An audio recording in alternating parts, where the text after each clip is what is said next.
کے 11 بجے ہیں۔ السلام علیکم، یہ ریڈیو پاکستان ہے۔ ترنم حامد سے خبریں سنیے۔ اہم خبروں کا خلاصہ۔ صدر اور وزیر اعظم نے کہا ہے کہ قوم ملک کے دفاع کے لیے شہداء کی قربانیوں کو کبھی فراموش نہیں کر سکتی۔ وزیر داخلہ نے خیبر پختونخوا میں امن کے لیے مکمل تعاون کی یقین دہانی کرائی ہے۔ مسجد نبوی کے امام پاکستان کے ایک ہفتے کے دورے پر آج اسلام آباد پہنچے ہیں۔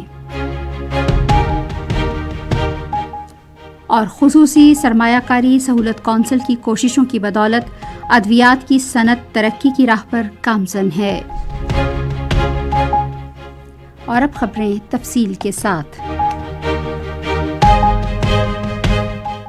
صدر آصف علی زرداری اور وزیر اعظم شہباز شریف نے میجر طفیل محمد شہید کو ان کے 66ویں یوم شہادت پر بھرپور خراج عقیدت پیش کیا ہے۔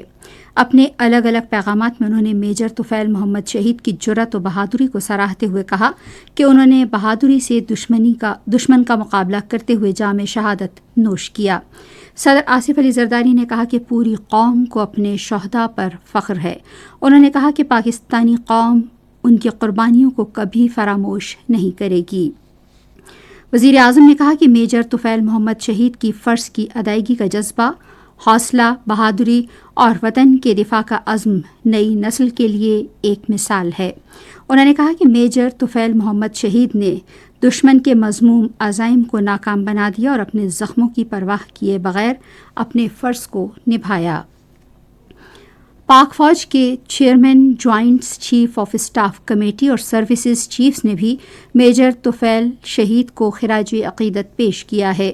میجر طفیل محمد نشان حیدر پانے والے دوسرے شہید ہیں جنہوں نے 1958 میں مشرقی پاکستان کے لکشمی پور سیکٹر پر دشمن سے بہادری سے لڑتے ہوئے جام شہادت نوش کیا۔ ایک بیان میں ISPR نے کہا کہ ہم وطن کے ان بہادر سپوتوں کی یاد کو اہمیت دیتے ہیں جنہوں نے قومی سالمیت اور علاقائی وقار کے لیے بے مثال قربانی پیش کی۔ اس موقع پر مساجد میں شہید کے درجات کی بلندی کے لیے خصوصی دعائیں اور قرآن خوانی کی گئی۔ وزیر داخلہ محسن نقوی نے خیبر پختونخوا میں امن کے لیے ہر ممکن تعاون کی یقین دہانی کرائی ہے۔ اسلام آباد میں گورنر خیبر پختونخوا فیصل کریم کنڈی سے گفتگو کرتے ہوئے انہوں نے کہا کہ صوبے میں امن و امان کو یقینی بنانا حکومت کی اولین ترجیح ہے۔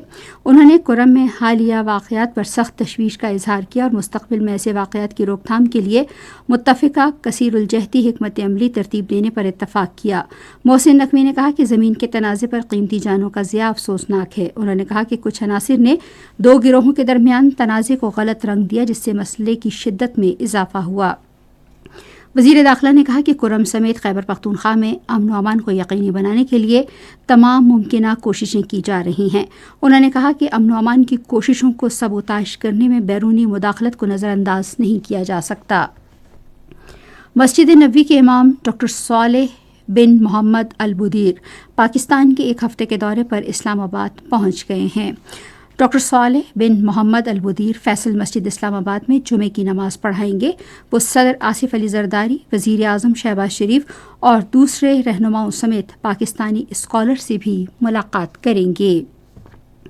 خصوصی سرمایہ کاری سہولت کونسل کی کوششوں کی بدولت ادویات کی صنعت ترقی کی راہ پر گامزن ہے۔ مالی سال 2023-24 کے دوران ادویات کی برآمدات میں گزشتہ مالی سال کی نسبت 3.90% اضافہ ہوا۔ ادارہ شماریات کے مطابق گزشتہ مالی سال کی 32 کروڑ 80 لاکھ ڈالر کی ادویات کی برآمدات کے مقابلے میں رواں مالی سال کے دوران ادویات کی برآمدات حوصلہ افزا ہیں۔ حجم کے حساب سے بھی ادویات کی برآمدات 44% اضافے کے ساتھ 5,900 میٹرک ٹن سے بڑھ کر 8,500 میٹرک ٹن ہو گئی ہیں۔